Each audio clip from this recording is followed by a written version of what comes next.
افطار کے بعد حضرت فاطمہ روٹی کا ٹکڑا دوپٹے میں باندھ کر نبی صلی اللہ علیہ وسلم کے پاس لے کر کیوں گئی تھیں؟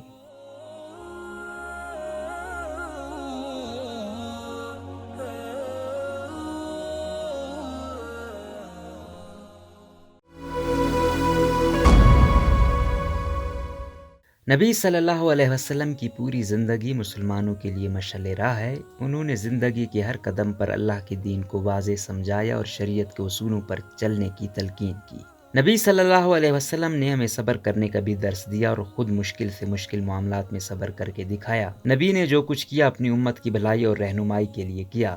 صبر بھی کیا تو اپنی امت کے لیے کیا۔ نبی صلی اللہ علیہ وسلم کی زندگی کا ایک واقعہ آپ کو بتاتے ہیں جس سے یہ بات صاف واضح ہے کہ اللہ کے نبی نے ہمیشہ صبر کرنے کو ترجیح دی اور خود بھی صبر سے کام لیا۔ ایک مرتبہ کا ذکر ہے کہ ماہ رمضان میں حضرت علی رضی اللہ تعالی عنہ کے گھر میں سب کا روزہ تھا۔ حضرت فاطمہ رضی اللہ تعالی عنہ عبادت سے فارغ ہو کر کھانا تیار کرتی ہیں۔ گھر میں صرف 4 روٹیوں کا اناج تھا۔ ایک روٹی اپنے شوہر حضرت علی رضی اللہ تعالی عنہ کو کھانے کے لیے پیش کی، 2 روٹیاں اپنے بیٹوں حضرت امام حسین رضی اللہ تعالی عنہ اور حضرت امام حسن رضی اللہ تعالی عنہ کو پیش کی۔ اسی وقت مسجد نبوی صلی اللہ علیہ وسلم میں اذان ہوتی ہے۔ بھوک و پیاس سے نڈھال حضرت فاطمہ رضی اللہ تعالی عنہ نے اپنی روٹی کے 2 ٹکڑے کیے، ایک ٹکڑا کھایا اور ایک اپنے دوپٹے میں باندھ لیا۔ یہ معاملہ حضرت علی رضی اللہ تعالی عنہ غور سے دیکھ رہے تھے۔ حضرت علی رضی اللہ تعالی عنہ نے فرمایا، اے فاطمہ رضی اللہ تعالی عنہ، کیا تجھے بھوک نہیں لگی؟ صرف آدھی روٹی کھائی ہے۔ حضرت فاطمہ رضی اللہ تعالی عنہ فرماتی ہیں،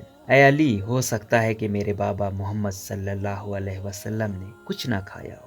جس کے باپ نے کچھ نہ کھایا ہو اس کی بیٹی کیسے کھا سکتی ہے؟ حضرت فاطمہ رضی اللہ تعالی عنہ دوپٹے میں آدھی روٹی لپیٹ کر اپنے بابا کے گھر پہنچتی ہیں۔ وہاں نبی صلی اللہ علیہ وسلم نماز سے فارغ ہو کر واپس حجرے کی طرف تشریف لے جا رہے تھے۔ حضرت فاطمہ رضی اللہ تعالی عنہ کو دیکھ کر کہا، فاطمہ کیسے آنا ہوا؟ فاطمہ رضی اللہ تعالی عنہ نے کہا، اے اللہ کے رسول صلی اللہ علیہ وسلم، مجھے اندر تو لے چلیں۔ حضرت فاطمہ رضی اللہ تعالی عنہ کی آنکھوں میں آنسو تھے۔ فرمایا، جب روزہ افطار کیا تو آپ صلی اللہ علیہ وسلم کی یاد آئی کہ آپ صلی اللہ علیہ وسلم نے کچھ کھایا ہو یا نہیں، بس اسی یاد سے روٹی لے آئی۔ حضور صلی اللہ علیہ وسلم فرماتے ہیں، فاطمہ اچھا کیا روٹی لے آئی، ورنہ آج چوتھی رات بھی ایسی ہی گزر جاتی۔ حضرت فاطمہ رونے لگی۔ آپ صلی اللہ علیہ وسلم نے فاطمہ رضی اللہ تعالی عنہ کے سر پر شفقت سے ہاتھ رکھا اور فرمانے لگے، فاطمہ تو بھی صبر کر لے، میں بھی صبر کرتا ہوں۔ ہمارے صبر سے اللہ کریم میری امت کے گنہگاروں کے گناہ معاف کرتا ہے۔